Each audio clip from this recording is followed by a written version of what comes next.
Εάν για το εξοχικό που ψάχνεις το βασικό σου κριτήριο είναι η χαλάρωση και η ηρεμία που θα νιώθεις μέσα σε αυτό, τότε μείνε μαζί μας, γιατί αυτό πρόκειται να σου δείξω τώρα.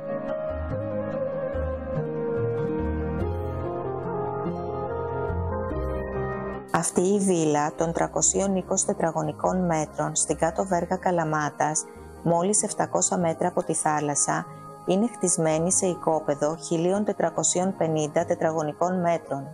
Προσφέρει ανεπόδιστη θέα στο μεσηνιακό κόλπο από κάθε γωνιά του σπιτιού.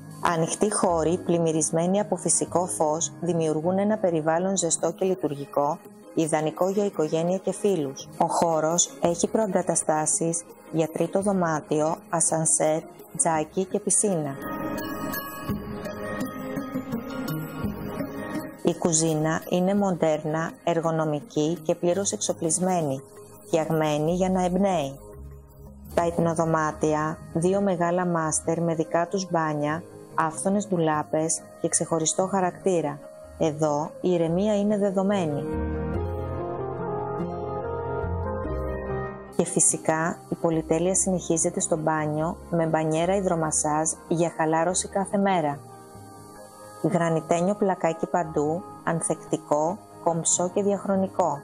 Και για τις κρύες μέρες του χρόνου, ενδοδαπέδια θέρμανση. Είναι ένα σπίτι που πλαισιώνεται από ένα βοτανικό κήπο, προκαλώντας ηρεμία στον επισκέπτη και συνεχής χαλάρωση στον ιδιοκτήτη του. Εάν ονειρεύεσαι πολυτέλεια, ηρεμία και θέα, τότε μόλις τη βρήκες.